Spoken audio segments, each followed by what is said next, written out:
All right, ladies and gentlemen, welcome back to another episode of Just Another Talk.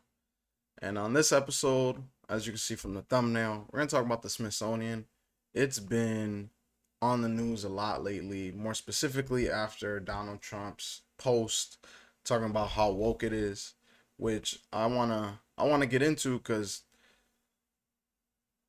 it's not that I know nothing about the Smithsonian, but I don't know as much as maybe I should. And we're going to go ahead and take a little bit of a deep dive to see what we can find on the internet showing us what the Smithsonian is about, as well as some videos that I have queued up about people talking about things within the Smithsonian and some of the back and forth we've seen as of late, especially on the news.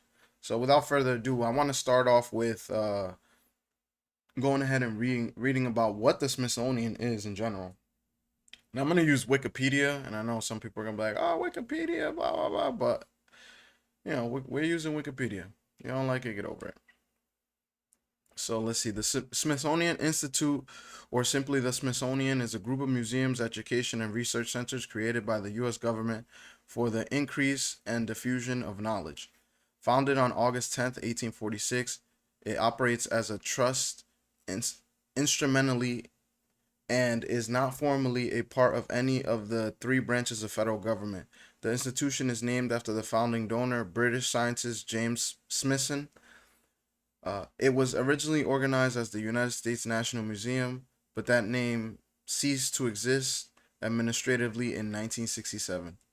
So let's see. The Smithsonian Institute has historical holdings of over 157 million items, 21 museums, 21 libraries, 14 educational and research centers, a zoo, and a historical and architectural landmarks, mostly located in Washington, D.C. Additionally, facilities are located in Maryland, New York, and Virginia. More than 200 institutes and museums in 47 states, and Panama. Puerto Rico and Panama are Smithsonian affiliates. Institution. Wait, what? Puerto Rico and Panama are Smithsonian affiliates. Institution publications include Smithsonian and Air and Space magazines. Almost all the institution's 30 million annual visitors are admitted without charge, the exception being visitors to the Cooper Howitt Smithsonian Design Museum in New York City, which charges an admissions fee. Let's see. So the Smithsonian's annual budget is around 1.25 billion, with 2/3 coming from annual federal appropriations. Other fundings come from the institution's endowment, private and corporate contributions, membership dues, and earned retail concessions and licensing revenue. As of 2023, the institute's endowment had a total value of about 2.4 billion dollars. All right, let's see. Who was it founded by? We don't. We're not. I'm not gonna get into all of this because we could spend a whole. We could spend basically the whole episode just reading this this here information on the Smithsonian. But let's see. I want to see if we could find. I know it was based on. So let's actually go back up to this portion where it said, "Where's the guy's name?" I think it was James Smithson. I'm curious who this dude was. Let's find out real quick. So James Smithson was a British chemist and mineralogist. He published numerous scientific papers for the Royal Society during the early 1800s, as well as defining clammonine, I think is how you say that, which would eventually be renamed after him as the Smithsonite. He was the founding donor of the Smithsonian Institution, which also bears his name. His early life, nobody really cares about that. Clearly, he had money. Later in life, yeah, he buried in. We're looking, 1926. Legacy. Here we go. Later in the year of his death, the U.S. government was informed about bequests when I'm just trying to figure out to see what total 54 received intermarried. Yeah, so it doesn't really show how he made his money. I'm curious I'm curious if he's one of these guys like the Rockefellers who made a whole lot of money and then just try to meddle in pretty much everything and have a ridiculous amount of institutions and things that are named after him. But it doesn't seem that way. So regardless, I want to get to this to the post that Trump made that has a lot of people pissed off. More specifically, as you probably already know, more people on the left than anything else. But the the post that Trump made on Truth Social says the museums throughout Washington but all over the country are essentially the last remaining segment of woke. The Smithsonian is out of control, where everything discussed is how horrible our country is, how bad slavery was, and how unaccomplished the downtrodden have been. Nothing about success, nothing about brightness, nothing about the future. We are not going to allow this to happen, and I have instructed my attorneys to go through the museums, and start the exact same process that has been done in Congress and universities, excuse me, in colleges and universities, where tremendous progress has been made. This country cannot be woke because woke is broke. We have the hottest country in the world and we want people to talk about it, including in our museums. So, by reading that, first and foremost, I can see how people are a little bit pissed off when he says, slavery wasn't how bad slavery was. I think he could have reworded that, said that a lot better. Um, but it does seem like right now everything is about slavery. Everything is about how oppressed people are, how bad a certain sect of people were, how pretty much white people own slaves, and the descendants of them are have unfair advantages, and I'm not necessarily one of those people who just agrees with like this woke narrative and the woke perspective, and even saying woke every other word and left and right and all that stuff. I kind of look at things from a neutral stance and try to make my own opinion. But there is a lot of that going on right now, and I can see how that is annoying, especially when I don't know if we have the hottest country in the sense of we're doing the best, but we're not the worst country. And there's a lot of things that are going pretty good in the country that you can't complain of. Now there are definitely things that are going bad, and I can't sit here and just be like, "Oh no, everything's fine," because I'm also not that kind of person. But to say that everything is horrible and there's nothing, and or even to say that because of slavery, like I'm oppressed in 2025, to me is a wild statement because I'm definitely not oppressed, and I think you guys see me say this plenty of times on the channel. Um, this is a I think this is one of those. So this is definitely a guy who was obviously whipped during slavery. I want to read. It says breaking. Let's see if it will let me. There we go. Uh, Breaking. Trump just posted on True Social complaining that the Smithsonian is out of control by mentioning how bad slavery was. Take a long, hard look, Donald. Slavery was bad. Like, yeah, it was. Nobody disagrees with that. And I don't think he's trying to say it wasn't bad. I just think, like I said earlier, everyone is tired. Like, I'm tired of hearing of that shit. Like, I'm not oppressed right now. Like, I'm living pretty good as a black person. I'm chilling. I can't complain. And I live in Florida, where oh, you live in the South. Like, it's not that bad. If anything, I experience more racism from other Spanish people than I do white people. Let's watch this video real quick. I want to see what Trump says. Uh, Thank you, Mr. President. On the Smithsonian, I know that your administration is seeking to weed out a lot of this left-wing spin that's in the museums, but we're seeing from people like Brian Stelter or other commentators that they're insinuating that you are trying to change history according to your narrative.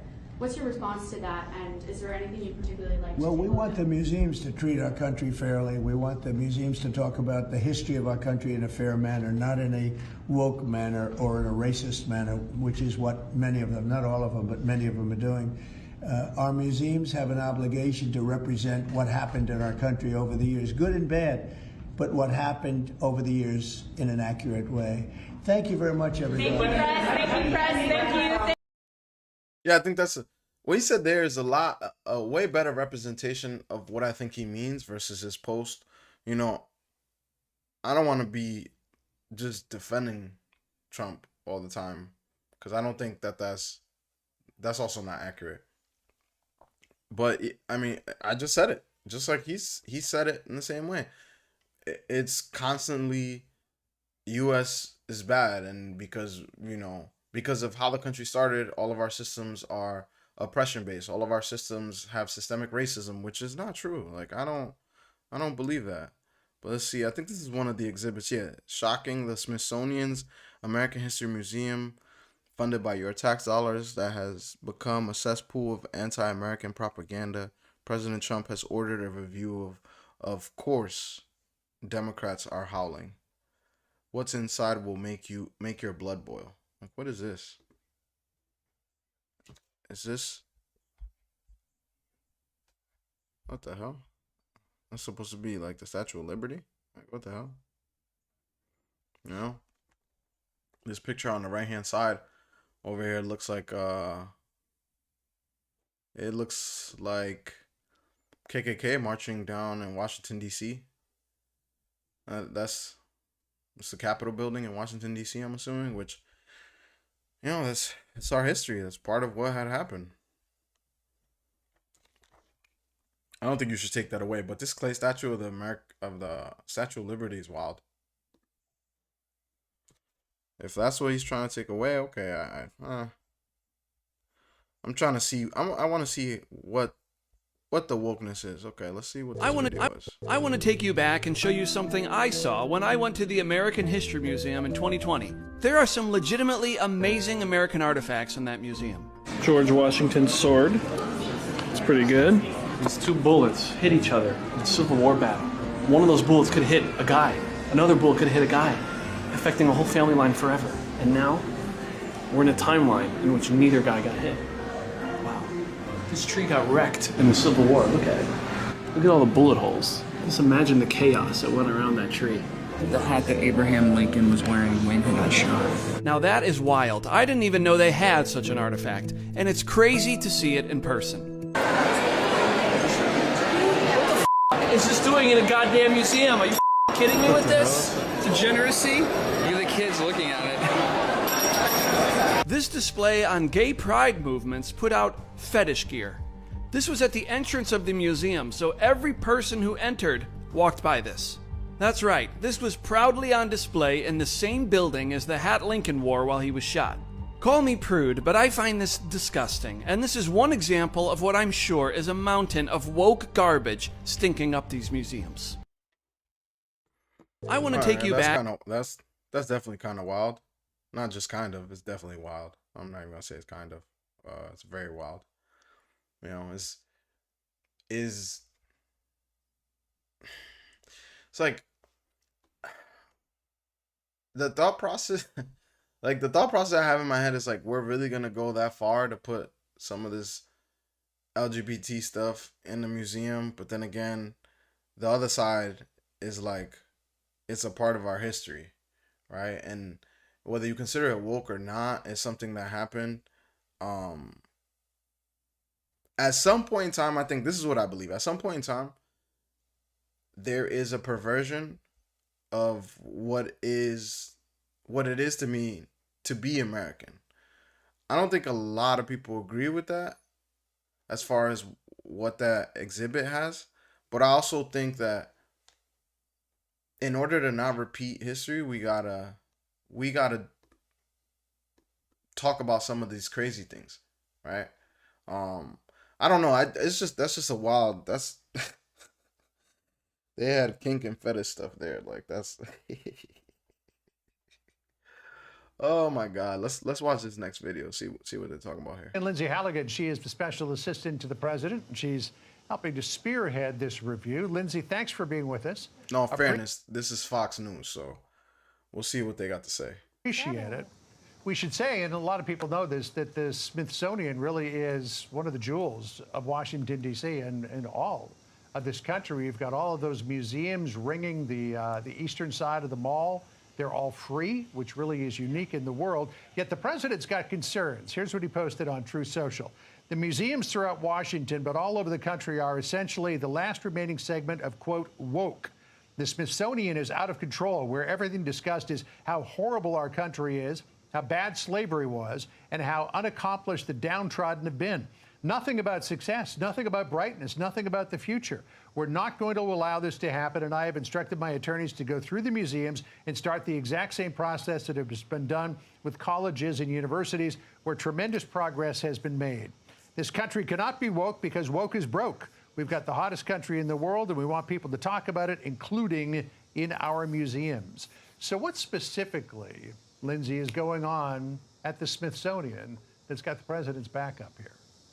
Well, I think it's common knowledge that our education system in general has been just indoctrinated with political ideology and various ideological narratives. And the Smithsonian is really a version of education. It could be the foundation of our American education. And so I don't know if you, when you were young, you went to the Smithsonian museums as a kid on a class trip, but I did. And the Smithsonian is really supposed to be a trust instrument. And what's happened is it's become more of a platform upon which the curators and leadership at the Smithsonian can push ideological narratives. And we really want to help the Smithsonian be the gem, as you described, that it is, yep, and represent our nation properly and truthfully. Yeah, and I don't disagree with that thought process. Like, if the Smithsonian is going ahead and labeling things and putting things and obfuscating things or history overall, right, by wording things in a way that just seem always negative, I don't agree with that. I think history is history, and unfortunately history has been written by the victor. So regardless of what you think happened in the past, regardless of what we assume of what happened in the past, we know what we know because, for lack of a better term, we were the winning side. Now, does that mean that everything we know is correct, or does that mean that we know everything? I don't agree. I don't think so. I personally don't think so. I don't think anybody should know. And I think it was Plato, maybe. I forget who said this, but it was like the one absolute thing that we should know is that we know nothing.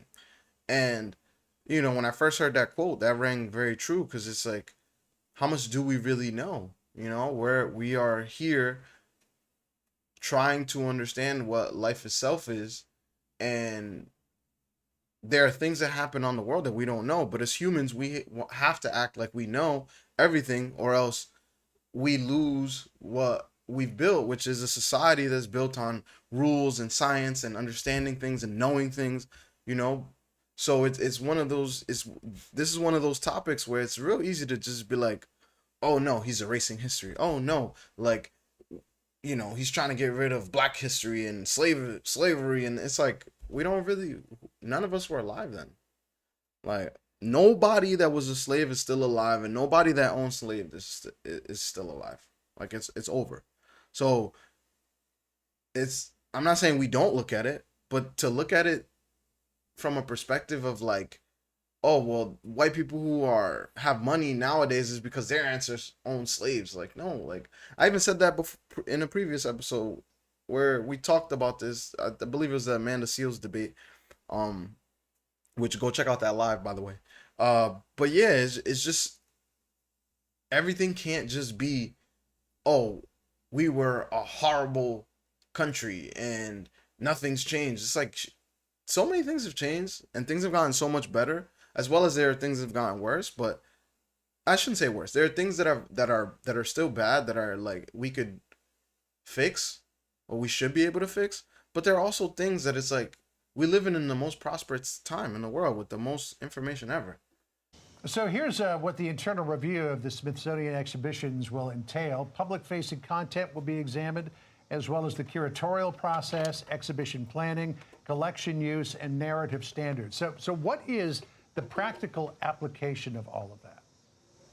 Well, so what we're going to do, in the letter we requested basically an audit for the first time ever of the Smithsonian. We want to see how these placards in these museums have become, you know, written in such a ideological fashion, And we also want to see how the exhibits are voted on and how they become really what the public sees. The Smithsonian has 17 to 20 million visitors a year.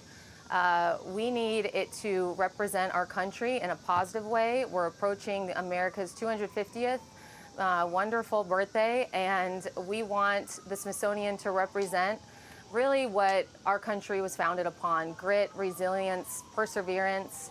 And you know, our goal is for ideology to go, but knowledge and trust to remain. So, like just about every other country in the world, the United States has got a checkered past. I mean, what should we do in terms of our museum? Should we ignore that? Should that be massaged in a certain way to make it less significant? I mean, some of the worst episodes in our history were formative experiences that led us to where we are today, and those typically are reflected in museums. Yep, I think the fact that we had our country was involved in slavery is awful. No one thinks otherwise. But what I saw when I was going through the museums personally was an overemphasis on slavery, and I think there should be more of an overemphasis on how far we've come since slavery. Our country is a country of progress, and it's the greatest country in the world, and we should be able to take our kids, our students through the Smithsonian and feel proud when we leave. There's a lot of history to our country, both positive and negative, but we need to keep moving forward. We can't just keep focusing on the negative. All it does is divide us, and we really need to unite the country. Yeah, I agree. We shouldn't just keep focusing on the negative. We gotta focus on some good things. Everything is not bad. This is Officer Tatum depicting history in a disingenuous and even some cases fraudulent way. Slavery had nothing to do with race. It was available cheap labor. That's why you see Africans owning Africans, selling them all across the world. Majority of the slaves were in South America. It wasn't even in America. And then roughly 2%, I've seen lower numbers than 2% of white people in America own slaves. So the majority, 98% of white people didn't even own a single slave. It wasn't about race unless you were, I want to say the R word. I want to say it. Can I say it? Unless you return. Yeah, we know what he's about to say. We know what he's about to say. Then you would know. And if you study history, see, back when I was in college, they taught real history. And that was just back in 2005. I took Africana Studies in college. And Africana Studies revealed the true nature of slavery and how it was associated with the continent of Africa and how it was disseminated across the world. It was the Africans who enslaved black people. Why do people act like that wasn't the beginning of the slave trade? Africans enslaved blacks. Africans then sold blacks. They put them on the ships. Yeah, I mean, there was, even in the Bible, regardless of what you believe, whether you believe in the Bible or not, but even the Bible, it talks about slavery. So this idea that only white Americans had slaves or were the worst is, I think, again, one of those things that is said nowadays to manipulate people into being emotional and not using their rational, logical part of their brain to understand, like,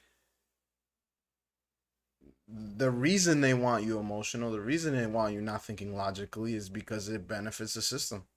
It does. You know, we're fighting against each other instead of getting together. We're choosing to look at other folks in this country as enemies, even though they're not our enemies. Now, like I've said previously, I'm not saying that there aren't people who dislike black folks or there aren't specific sets who are racist, but that doesn't mean everybody is. That doesn't mean most white people are. They assisted in getting black people from the continent wherever they went. And when they got to America, it wasn't about race.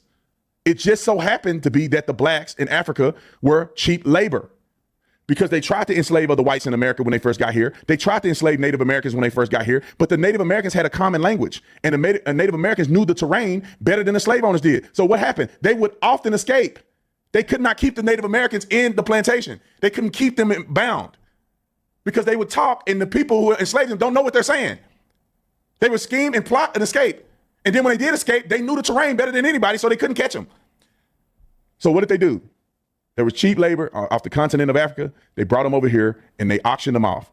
Could there be nefarious, malicious things that happened in between? Yes, I'm sure there was. Maybe some people did get stolen, and maybe there was some theft that went on with stealing bodies and taking them places. But for the most part, legitimate, legal slave trade at the time was going on in America. Most people in the South did not own slaves. And the crazy thing is that if you talk about that it's a race thing, then you have to argue that black people are racist against black people because hundreds of black people own slaves in the South.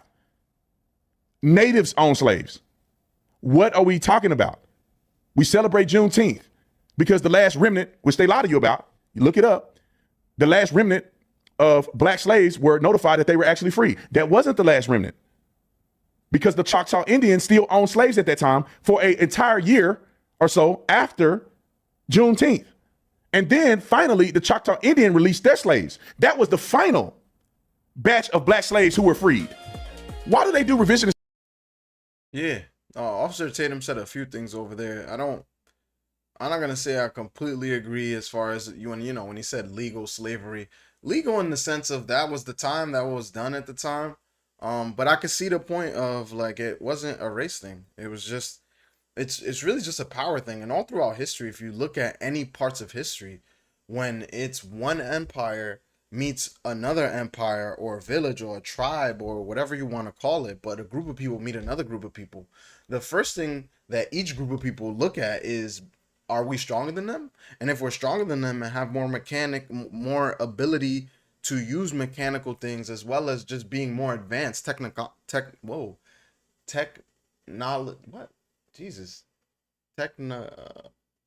we have more technology, let's just use technology because I can't think of the other word, but if you have more technology than if one tribe has more technology than another, right? Technological, that's the word, right? If you're more technologically advanced than the people you're opposing, what do you think is going to happen? Like that's like the Yankees playing a varsity team, a high school varsity team. Who do you think is going to win? The Yankees are going to win. Now, if you make all the people on the Yankees white and all the people on the varsity team black, does that mean they won because they're racist? Like, it's just one of those things where it's like, at some point in time, we got to really look at the facts and understand what really is going on. What is this here? Things are different in here, but a lot is the same. Yeah, we're gonna skip that one for now.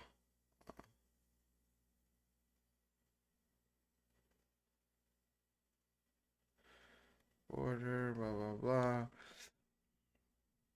So let's see. I got a couple other videos I wanna show before we get out of here, and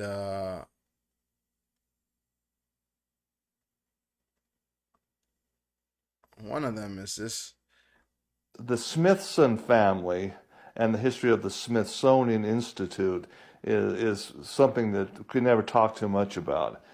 There's just incredible underground storage vaults in the Smithsonian Institute where they it's like I call it informational Area 51. Cavern system was uncovered in the bottom of the Grand Canyon. The Grand Canyon was actually not a small river carving it through millions of years. The fact is, with the Uinta Basin, all the inland ocean that was all part of that, something cataclysmic happened, fracturing of the rock around the time of 30 AD that caused a massive amount of water to go out over a short period of time and carve the Grand Canyon out. There's plenty of evidence of that. Major Powell did his first expedition down the Grand Canyon. Everybody thought he was crazy as a loon. You know, there's this one-armed major was lost his arm in the Civil War, coming down in the 1870s. They mapped this great river. They thought he would never make it out. If you look at the Powell Museum there in Page, Arizona, there's little boats and they go over the cataracts and the massive amount of water. It was an amazing feat. He survived, as we know. He had a Native American Navajo guide that basically took him down, not expecting to even know if he'd survived the trip. Powell wrote everything in his report to Congress, and he explains what he found looking up at this cave, which was quite a ways up from where the river was flowing in 1870s. And as the explanation went, he went up into it, was able to rock climb up to there's like a keyhole opening that was not natural. It was absolutely carved. And he went in and was shocked with what they found. Egyptian artifacts galore inside. So he didn't have time, of course, to do a full-scale excavation, but in his report to Congress, he made mention of it. Well, that, of course, garnered the attention of the Smithson family, and the Smithsonian Institute sponsored a second trip through, this time loaded with photography equipment, to document what was in there. And so the Smithsonian Institute went in there and, my goodness, took all kinds of pictures.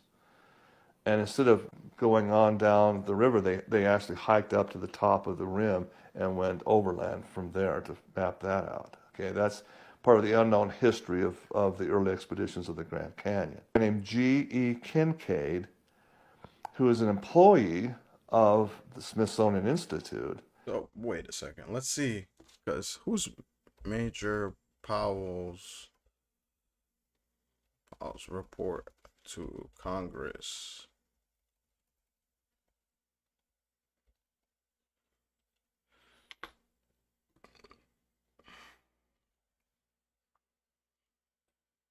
Oh, this is a real dude. Okay.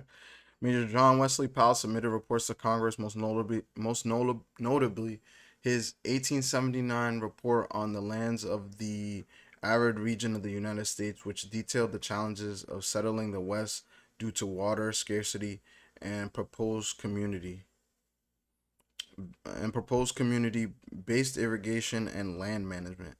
While Powell's detailed exploration of the Colorado River and Grand Canyon provided invaluable geographic and scientific data, his recommendations for land classification and water use in the arid West were largely ignored by Congress, which favored expansionist development and faced opposition from powerful interests. Opposition Powell's influence. So I said was met with significant impression. Congress. Report to Congress. Finding mummies. Let's see if this pops up. There's no record of Major Powell report to Congress on finding mummies. John Wesley Powell expedition to the Colorado River and Grand Canyon focused on geological and ethnological, documenting Native American culture, but not any mummies. The story of finding giant mummies and lost underground city, often associated with the Smithsonian expedition led by Professor S.A. Jordan after Powell's time, is well-known conspiracy theory or hoax that lacks any verifiable evidence. I mean, I guess we debunked that. Instrumental in establishing the mummy hoax. So, finding shit. Okay, let's see if we put in finding ancient artifacts. See what that pops up. Leslie Powell submitted reports to Congress. Did not conduct some methodological studies.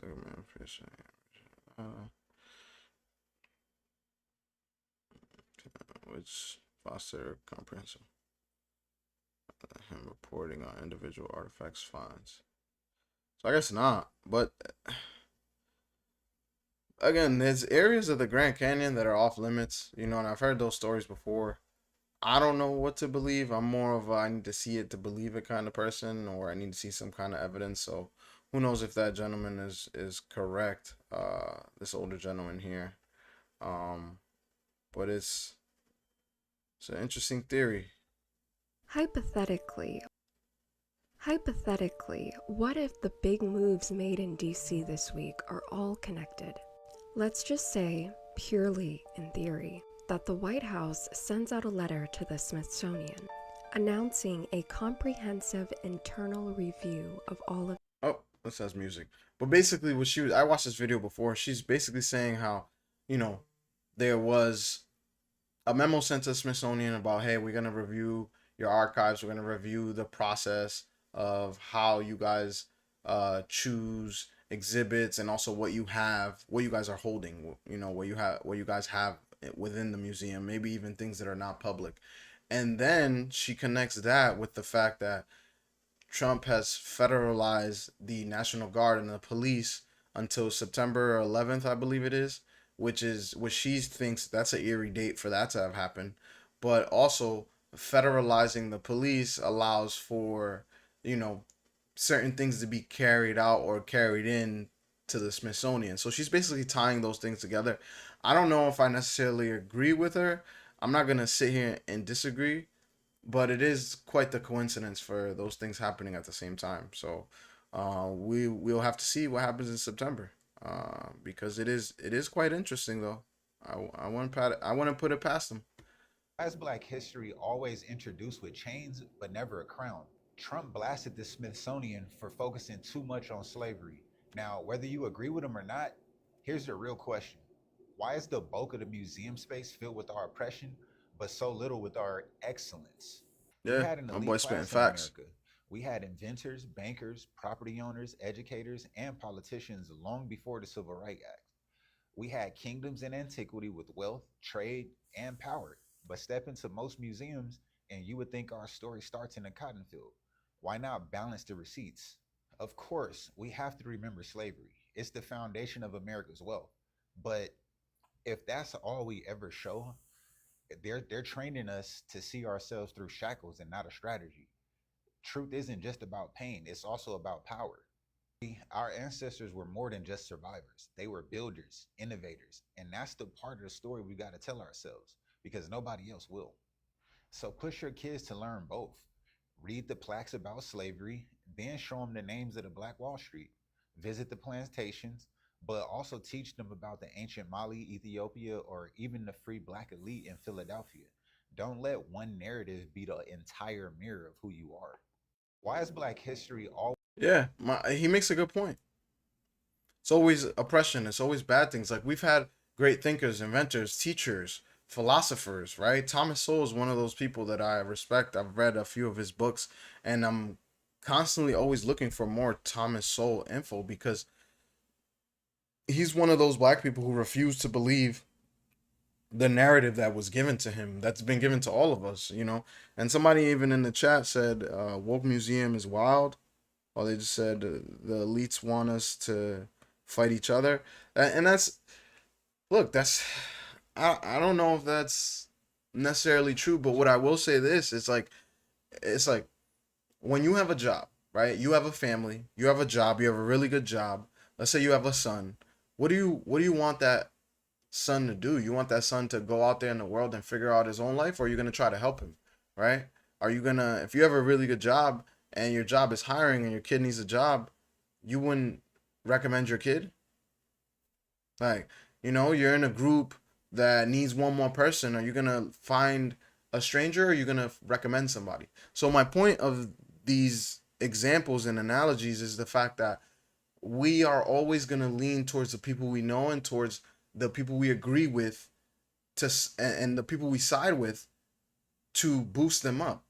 So imagine if we do that at our level, right? At our regular level, whether you want to say average folk, poor folk, middle class, higher class elites, right? As the comment said, to say that the elites are perpetuating something, or they want specifically for us to fight each other, is that a possibility? 100%. But at the same time, you go to every level, and at every level, regardless of what level it is, people are always going to promote and push their own folks versus pushing somebody else or promoting somebody else. So the thought process of, oh, the elites just want us to fight against each other, I think is just, it's an easy way to kind of, it's an easy way to push the narrative of how society has its has specific pitfalls that happen just because things happen without assuming responsibility. Like, for example, the lack that we right now have the most information at our fingertips, but nobody ever really researches anything or looks anything up. Or the fact that we have social media and we are supposed to be the most connected generation ever, or the most connected we've ever been in the known world, but we're actually the most detached and we're the most far apart from each other. So it just depends on what side of the fence you are, But that gentleman made a good President point. Trump says. Let's see what I'll do a couple other videos and then we're gonna call it. I want to see some people who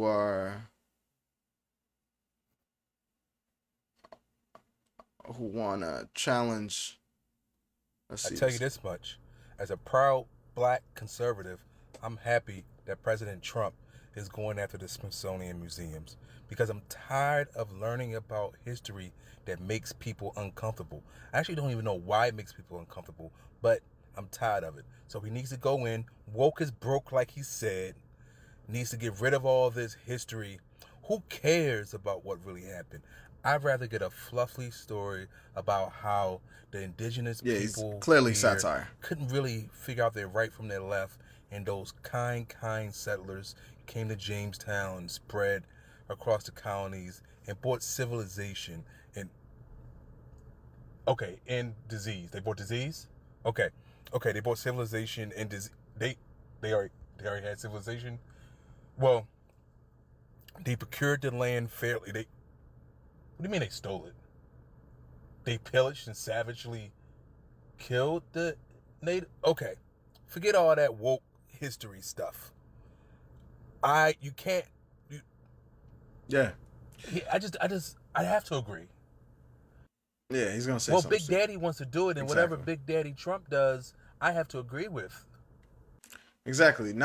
Not even willing to engage with the thought process, just complete satire. And I actually wrote a comment on this post. I put, "This is the history of humankind from the start of the world," which I spelled the wrong. The world, the stronger took over. Who cares? We don't live in those times. And that alludes to a point that I had made earlier, where it was like, whenever one group of people who's more technologically sound meets another group of people, what's the first thing that happens? Domination. It's like in any part of the world, in any part of life, and any part of like wildlife. If you look at the jungle, every part of the jungle is fighting every other part of the jungle. Like, it's a constant fight for life. And as humans, we've decided, oh well, no, because we wear clothes and because we're sophisticated, we don't have these urges, or we still don't have these instincts to just be dominant overall. Like, those things just don't go away. That's not how things work. And so this guy is just disingenuous. And again, it's one of those people who just either he's doing that to get views, or he really believes it.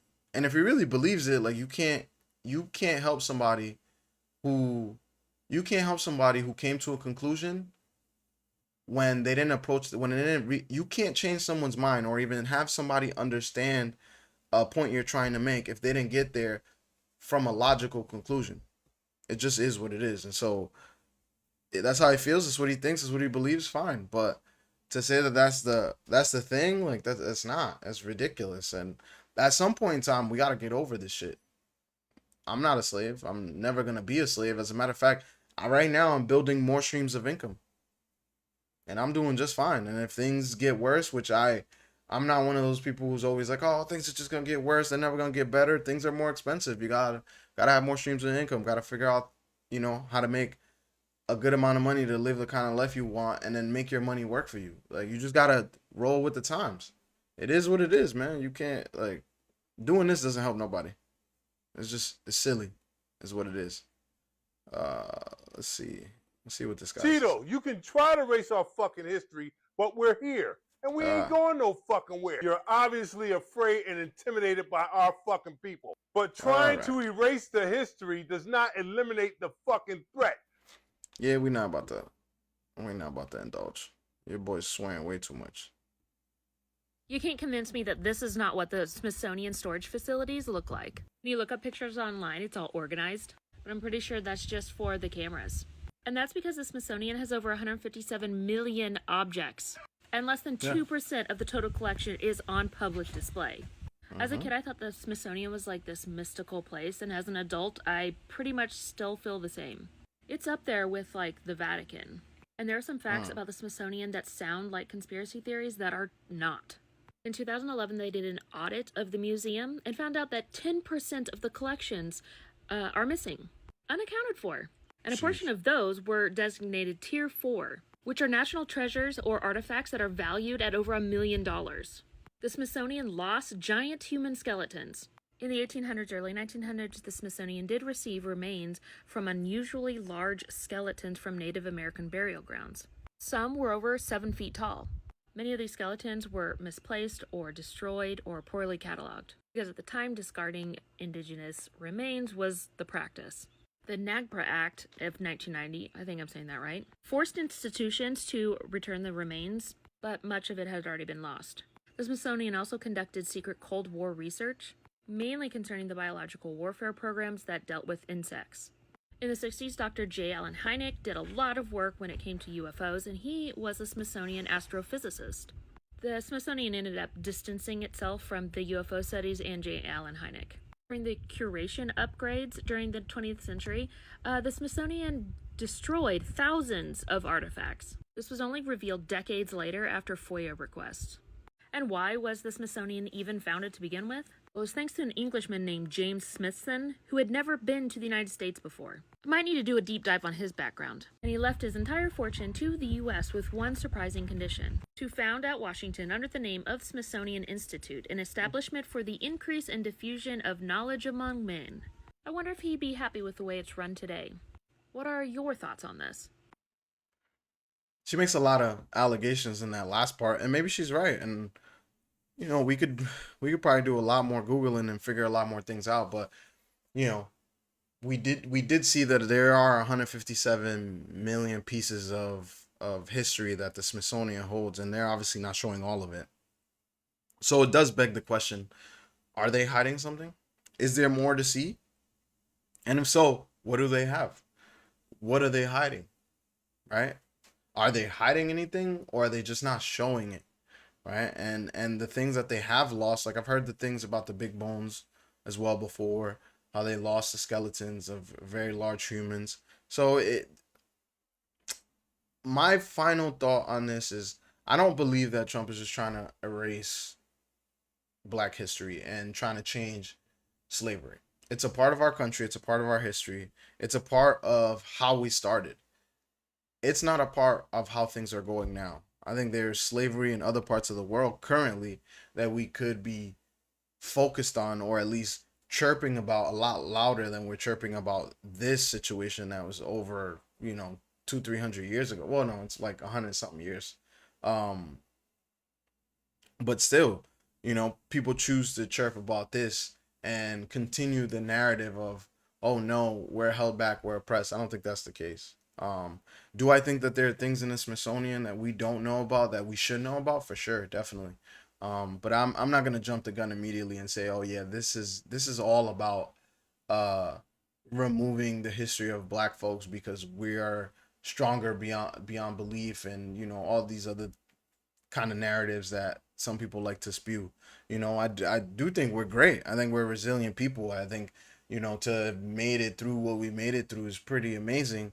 I just wish that we did a better job now and moving forward to actually get to a point where these things are exactly what they are, which is history. It's in the past. Let's move on from it. Let's be better. Let's be great every day. And so, I don't want to rant on too long, but yeah, this is kind of an interesting find, honestly, not gonna lie. It's making me think, like, I'm gonna have to make a trip to the Smithsonian. I have to make a part 2 to see some of these exhibits, to see if it really is woke, and to see if really they're just trying to get rid of some of these exhibits that are just quote unquote showing us what slavery was, or are they really doing that, or are they actually magnifying something at a higher clip than it should be, right? Because we definitely have some great thinkers, inventors, teachers, philosophers, and those people don't get enough face time. I think we give them more face time and all the glorious things we have done versus how bad things started with the country. So I appreciate the people in the chat. I see a couple other people wrote some things. I would answer them, but just like you, we just did a little bit of Googling. So until next time, ladies and gentlemen, make sure you like, share, and subscribe.